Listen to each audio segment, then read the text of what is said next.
नमस्कार दोस्तों, मैं रोहन पांडे एक बार फिर से आपका स्वागत एवं अभिनंदन करता हूं।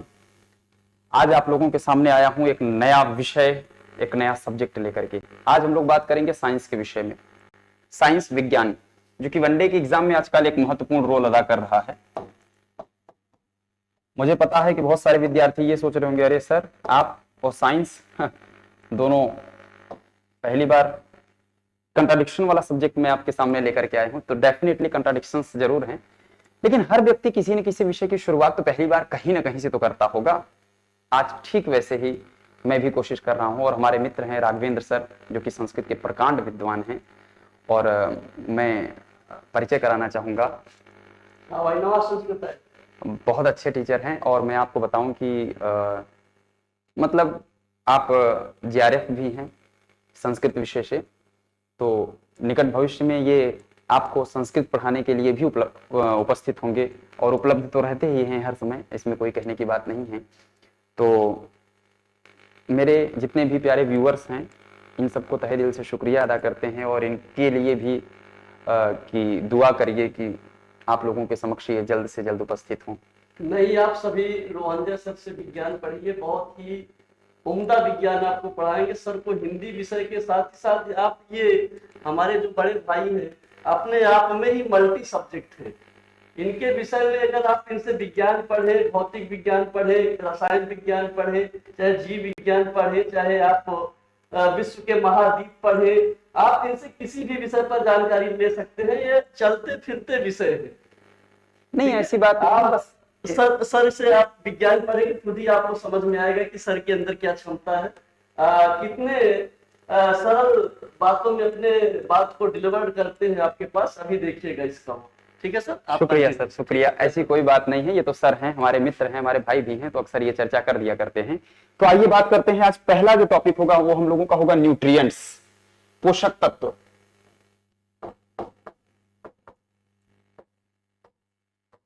पोषक तत्व, तो मैं आपको बताना चाहूंगा कि एकदम हिंदी माध्यम के बच्चों के लिए एकदम सरलता और सहजता से आसानी से वो सीख सके, हम उस विषय पर बात करेंगे। पोषक तत्व होता क्या है?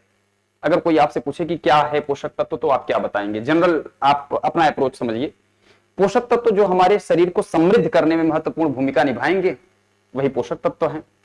माने व्यक्ति स्वस्थ रहे, बेहतर रहे, अच्छा रहे, इसके लिए जो भी हम चीजों को खाते पीते हैं, माने वो खाते तो बहुत सारी चीजें हैं, पीते भी बहुत सारी चीजें हैं, लेकिन डिपेंड करता है कि हमारे शरीर को वृद्धि करने में जिनका योगदान होता है, उनके अंतर्गत बात करें तो पोषक तत्व हमको मिलता कहां है अगर आपसे पूछा जाए, तो ये तो स्वाभाविक सी बात है कि ये हमको प्राप्त होता है भोज्य पदार्थ से।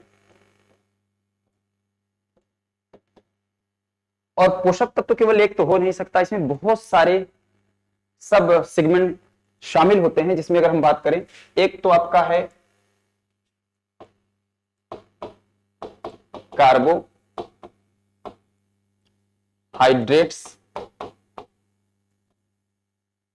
फिर वसा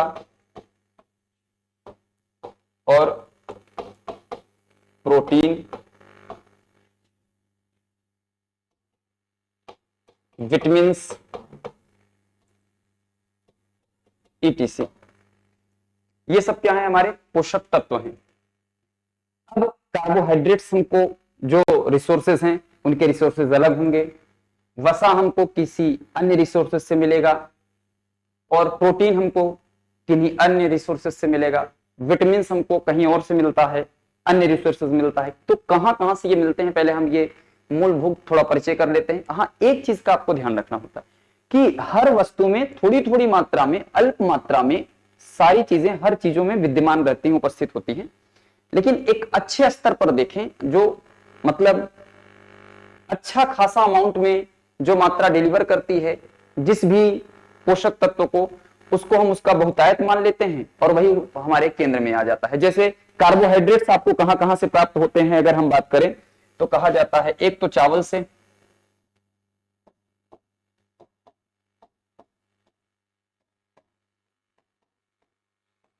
आलू से। चावल और आलू से हमको क्या मिल जाता है? कार्बोहाइड्रेट्स। ऐसे तो बहुत सारे हैं, पर हम थोड़ा सा एक मानक लेकर के चलते हैं, थोड़ा इंफॉर्मेशन। वसा आपको कहां से मिलता है? तो आपको पता है तेल और घी।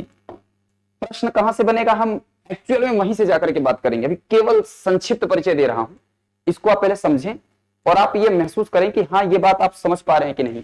ये एकदम आपके दैनिक जीवन से रिलेटेड होगा। प्रोटीन आपको कहां से मिलता है, तो आपने कहा कि दाल व अंडे से। यहां से हमको क्या मिलता है, प्रोटीन मिलता है। विटामिन कहां से मिलता है, तो कहते हैं हरी सब्जियों से।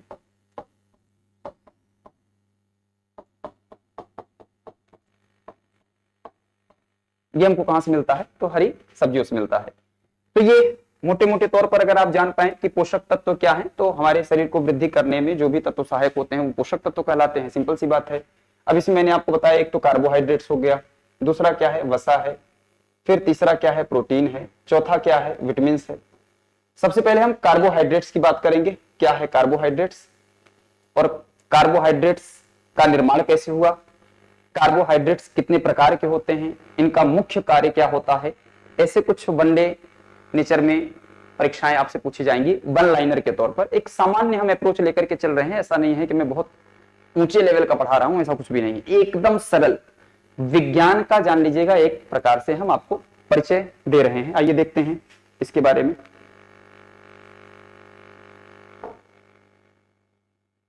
तो हम बात करेंगे कार्बोहाइड्रेट्स के बारे में।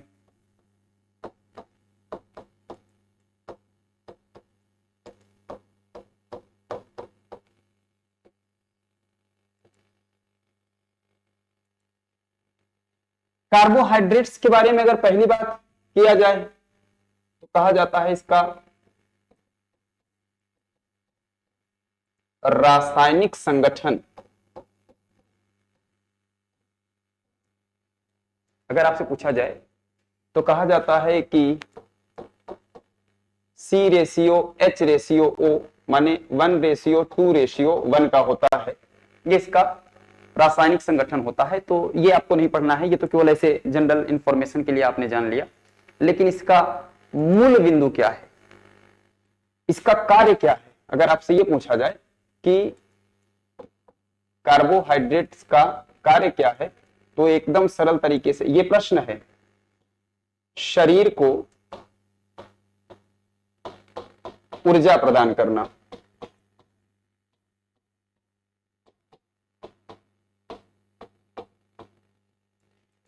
कार्बोहाइड्रेट्स का मूल काम क्या होता है, शरीर को ऊर्जा प्रदान करना, शरीर को एनर्जेटिक बनाना। अब कार्बोहाइड्रेट्स के बारे में बात करें तो ये 3 प्रकार का होता है। अगर हम बात करें कि कार्बोहाइड्रेट्स का प्रकार क्या है, कितने हैं, तो एक्चुअल में ये होते हैं 3 प्रकार के। एक को कहा जाता है मोनो, एक को कहा जाता है डाई और एक को कहा जाता है पॉली।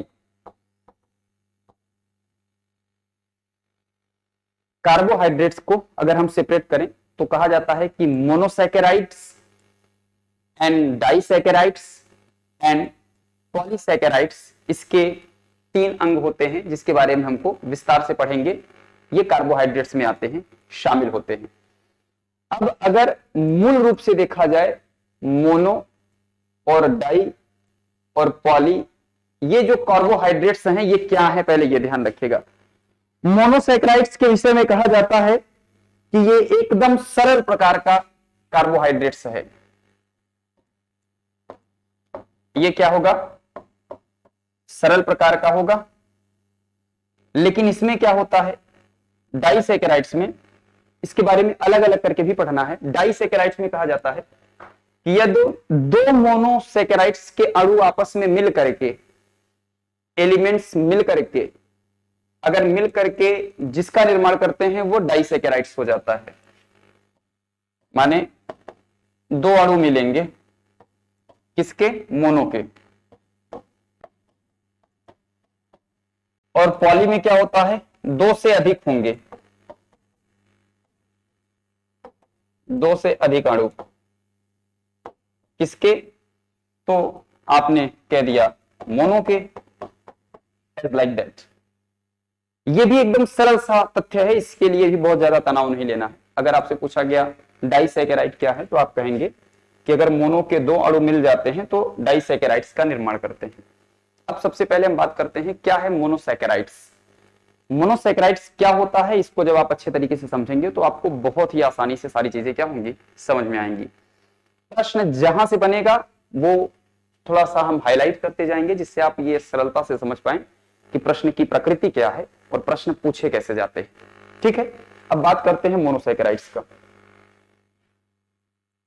आइए बात करते हैं क्या है मोनोसैकेराइड्स।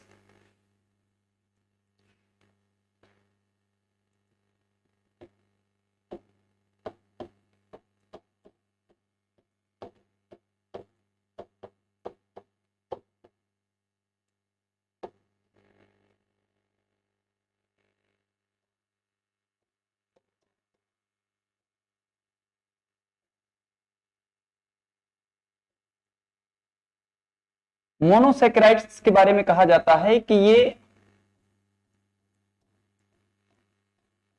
सरल प्रकार का कार्बोहाइड्रेट्स है।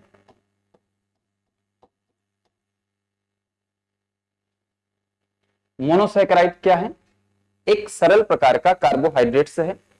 दूसरा इंफॉर्मेशन, अगर मोनोसैकेराइड की अगर हम बात करें, जैसे एक चर्चा कर लें, एक तो आपका आता है ग्लूकोज, नाम तो सुने ही होंगे इसके बारे में।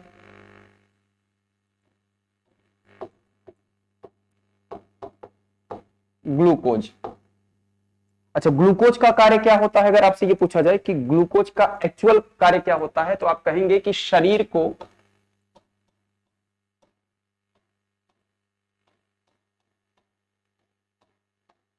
तुरंत ऊर्जा प्रदान करना।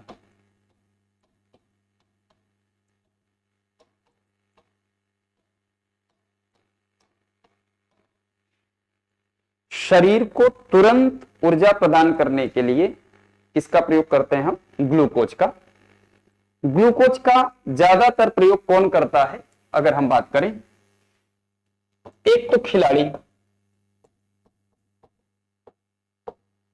और दूसरा एथलीट्स, अर्थात कोई धावक हो, ये दोनों लोग इसका सर्वाधिक प्रयोग करते हैं। तो ग्लूकोज हो गया। अब ग्लूकोज के बारे में अगर हम कुछ इंफॉर्मेशन की बात करें, तो क्या ये बातें समझ पाए हैं कि मोनोसैकेराइड्स क्या है, एक सरल प्रकार का कार्बोहाइड्रेट्स है। और जैसे उदाहरण के तौर पर हमने ग्लूकोज की बात की, फिर ग्लूकोज से ही देखिए तुरंत एक प्रश्न बना, क्या, शरीर को शीघ्र ऊर्जा प्रदान करना, तुरंत ऊर्जा प्रदान करना। और इसका इस्तेमाल कौन कौन लोग करते हैं, तो आपने बताया सरलता से खिलाड़ी और धावक करते हैं। क्या ये बात एकदम ठीक ठाक ढंग से समझ पाए हैं। ऐसे ही एक और नाम आता है फ्रक्टोज। फ्रक्टोज से एक प्रश्न क्या बनेगा, पहले वो जान लेते हैं। पहली चीज, इसको तो फलों की शर्करा कहा जाता है।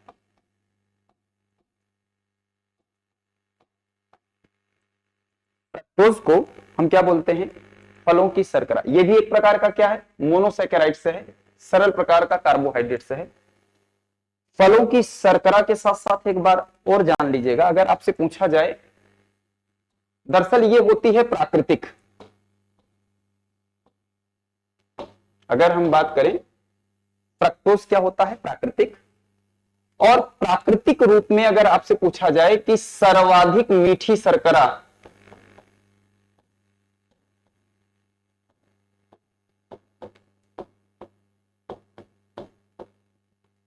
प्राकृतिक रूप में सर्वाधिक मीठी शर्करा का जहां जिक्र आता है, वहां आप सीधे सीधे बिना तनाव लिए आप बताएंगे कि क्या हो जाएगा, फ्रक्टोज। पर हां, प्रश्न की प्रकृति थोड़ा सा अगर चेंज करता है तो प्रश्न के आंसर बदल जाते हैं। जैसे अगर आपसे ये पूछा जाए कि सर्वाधिक मीठी शर्करा कौन सी है, सर्वाधिक मीठी शर्करा का नाम लिया जाए, तो सैकरीन का नाम सुने होंगे, ये आ जाता है। पर सैकरीन जो होता है, ये सर्वाधिक मीठी तो है, पर इसमें बहुत सारे अन्य प्रश्न इससे क्या बनेंगे, ये कृत्रिम रूप से है, ये प्राकृतिक था, पर ये सैकरीन के बारे में क्या होता है, ये कृत्रिम होता है, बनाया गया होता है। अच्छा, इसका क्या उपयोग है भाई, बनाने के पीछे कोई ना कोई कारण रहा होगा। तो सैकरीन को दरअसल शुगर फ्री शुगर के नाम से जाना जाता है। क्या बात है, क्या अच्छा नाम है, शुगर फ्री शुगर। अर्थात सैकरीन वो सारे आनंद आपको देगा जैसा कि चीनी से मिलेगा, जैसा कि अन्य मीठी वस्तुओं से मिलेगा। पर जैसे डायबिटीज के जो रोगी होते हैं उनसे कहा जाता है कि आप मीठे चीजों से दूरी बनाए रखें, वो आपके लिए घातक हो सकता है। तो उनको जो, लेकिन फिर भी वो बिना मीठा खाए नहीं रह सकते, तो उनके लिए जो बिस्किट्स या अन्य प्रोडक्ट्स जो तैयार करते हैं वो सैकरीन का बना होता है। सैकरीन को इसीलिए कहा जाता है शुगर फ्री शुगर कि डायबिटीज के रोगियों के लिए सबसे अच्छा है कि वो आराम से इस मीठे का आनंद ले सकते हैं। ये डायबिटीज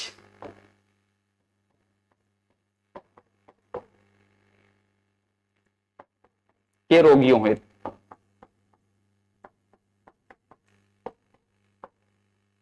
क्या ये बात समझ पा रहे, बहुत सिंपल सा इंफॉर्मेशन है, लेकिन हाँ एग्जाम में प्रश्न पूछेगा तो आप सरलता से धूमधाम से उत्तर दे सकें कि ये एक सरल प्रकार का कार्बोहाइड्रेट्स होता है।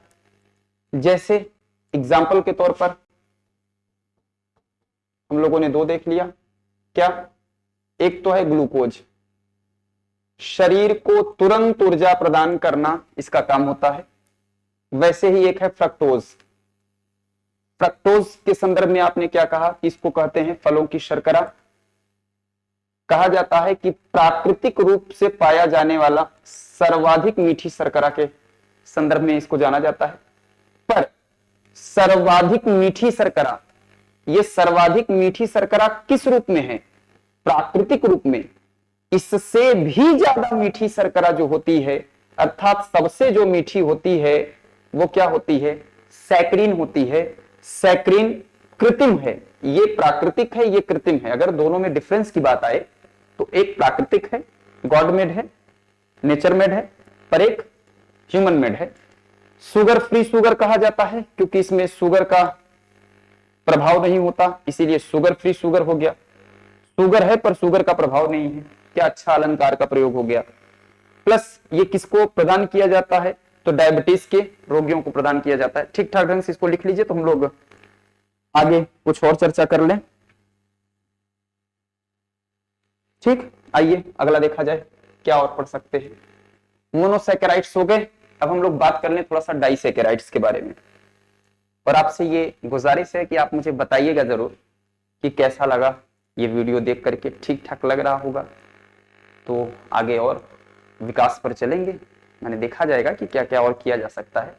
छोटे छोटे वीडियोज होंगे लेकिन एकदम एग्जाम ओरिएंटेड होंगे। आपको ये लगेगा कि नहीं नहीं ये पढ़ करके मुझे एक चीज भी अगर आपको सीखने को मिल गई तो जान लीजिएगा मैं तो अपने आप को बेहतर समझूंगा कि कम से कम एक इंफॉर्मेशन आपको सिखा सका एक अन्य विषय के तौर पर। अब हम बात करेंगे डाइसैकेराइड।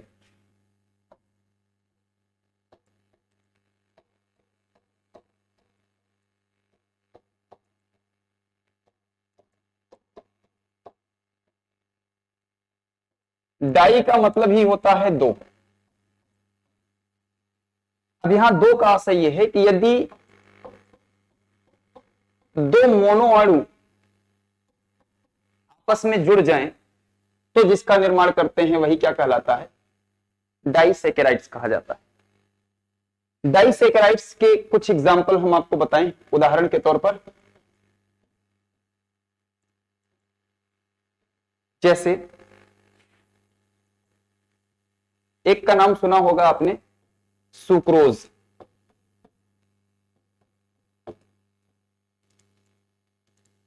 ऐसे ही एक है माल्टोज, सुक्रोज,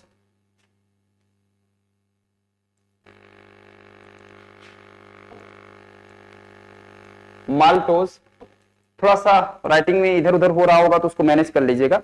एक है लैक्टोज।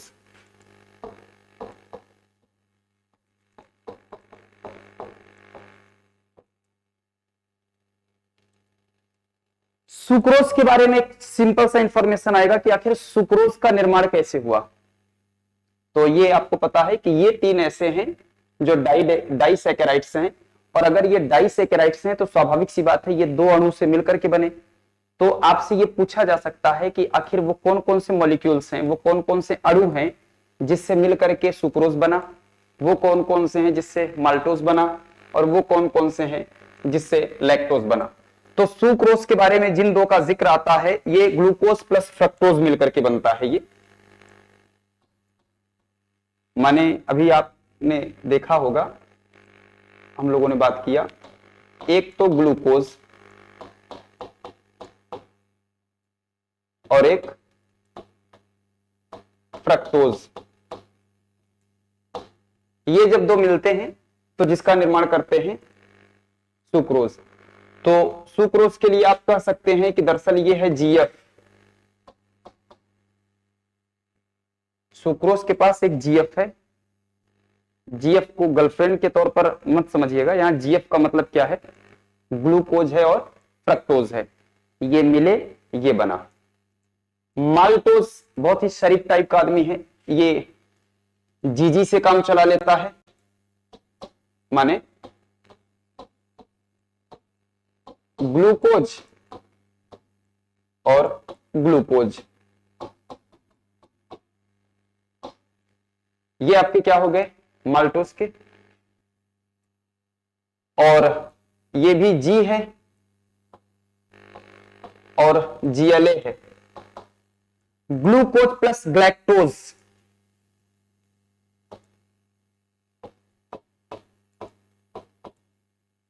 ग्लूकोज और ग्लैक्टोज या गैलेक्टोज से मिलकर के बना। ये सब दो दो से मिलकर के बने, तो इसका मतलब यह है कि इनको हम क्या बोल पाएंगे, डाइसैकेराइड्स। फिर भी इनसे भी संदर्भित कुछ प्रश्न बनते हैं, वो प्रश्न क्या क्या बन सकते हैं उसके बारे में जान लीजिएगा कि सुक्रोज से और क्या क्या सवाल बनाए जा सकते हैं। तो सुक्रोज को जो पहला इंफॉर्मेशन आता है, इसको बोला जाता है भैया गन्ने की शर्करा।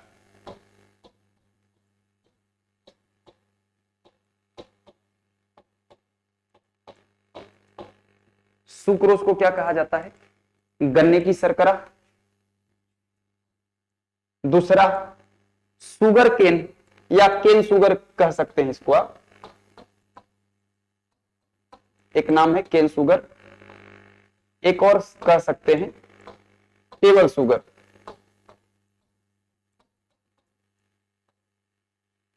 सुक्रोज को एक तो कहा गया गन्ने की शर्करा, केन सुगर या टेबल सुगर। प्रश्न ये नहीं होता है कि आपने कितना पढ़ लिया, प्रश्न पढ़ लेने से नहीं, प्रश्न का प्रकृति समझ से जब आप किसी चीज को पढ़ेंगे कि इस पर जो प्रश्न बेस्ड होंगे वो बनेंगे कैसे। अगर आपसे पूछा जाए कि गन्ने की शर्करा किसे कहा जाता है, सुक्रोज, माल्टोज, गैलेक्टोज, लैक्टोज, तो आप बताएंगे कि गन्ने की शर्करा को हम सुक्रोज को हम गन्ने की शर्करा कहते हैं। केन सुगर किसे कहते हैं, आपने कहा सुक्रोज को। टेबल सुगर किसे कहा जाता है, सुक्रोज को। तो ये तीनों तथ्य मुझे लगता है बेहद आसानी से समझ पाएंगे। अच्छा, हाँ, इसको माल्टोज को, इसको बीजों की शर्करा कहा जाता है,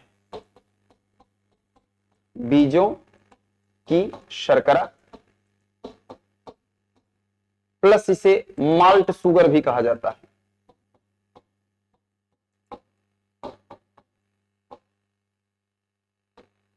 बीजों की शर्करा भी हो गया और माल्ट सुगर भी हो गया।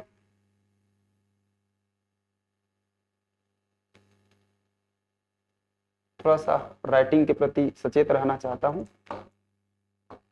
ये है।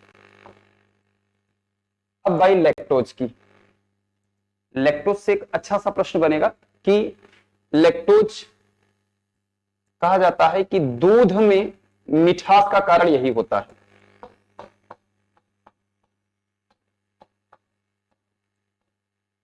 तो यदि आपसे एक अच्छा सा प्रश्न पूछा जाए कि दूध में मिठास का कारण क्या है, आप एकदम धूमधाम से बताएंगे कि लैक्टोज, लैक्टोज के कारण दूध जो होती है वो मीठी लगती है, तो इसको दूध की शर्करा भी कह सकते हैं, दूध की शर्करा। तो अब आप ये समझ पाए होंगे कि गन्ने की शर्करा sucrose, cane sugar sucrose, table sugar sucrose, बीजों की शर्करा माल्टोज, माल्ट शुगर माल्टोज, दूध में मिठास का कारण लैक्टोज, दूध की शर्करा लैक्टोज। सुक्रोज किससे किससे मिलकर बना, जीएफ ग्लूकोज और फ्रक्टोज से, माल्टोज ग्लूकोज और ग्लूकोज से, जबकि लैक्टोज ग्लूकोज और ग्लैक्टोज से या गैलेक्टोज से। तो मैं ये मान करके चलूं कि ये बात आप समझ पाए। अब बात आ गई है यहां दूध की। तो दूध से संबंधित भी बहुत सारे प्रश्न पूछा जाता है। दूध को बहुत सारे बुक्स में ये लिख रखा है कि ये कंप्लीट डाइट है, लेकिन ये कंप्लीट डाइट ना होकर के बैलेंस डाइट है, क्योंकि कंप्लीट डाइट का मतलब ये होता है कि दूध पीने के बाद फिर हमें किसी अन्य तत्व की आवश्यकता न पड़े। तो हम देखते हैं दूध के बारे में कुछ थोड़ी सी जानकारी, बहुत थोड़ी जानकारी, ज्यादा नहीं। तो यहां तक आप संभवतः समझ पाए होंगे। अब बात आती है दूध की।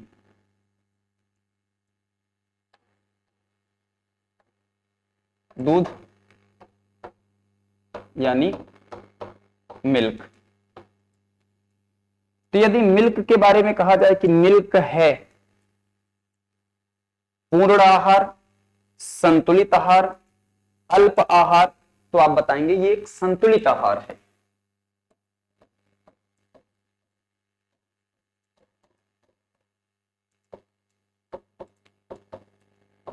दूध के बारे में क्या कहेंगे आप कि मिल्क जो है ये एक बैलेंस डाइट है, संतुलित आहार है। फिर हम देखते हैं दूध में लगभग सभी तत्व पाए जाते हैं। तो सभी तत्व पाए जाते हैं तब ज्यादा दिक्कत नहीं होती, तब तो लोग तनाव मुक्त रहते हैं। प्रश्न सभी तत्वों से नहीं पूछेगा, क्योंकि वो जान रहा है कि आप ये जान रहे हैं कि इसमें सभी तत्व पाए जाते हैं। पर इंपॉर्टेंट ये है कि मिल्क में क्या नहीं पाया जाता, क्या नहीं पाया जाता। तो दूध में नहीं पाया जाता वाले पार्ट से अगर हम आप जा करके देखें, एक तो कहा जाता है कि इसमें सीयू अर्थात कॉपर नहीं होता, एफई माने आयरन नहीं होता,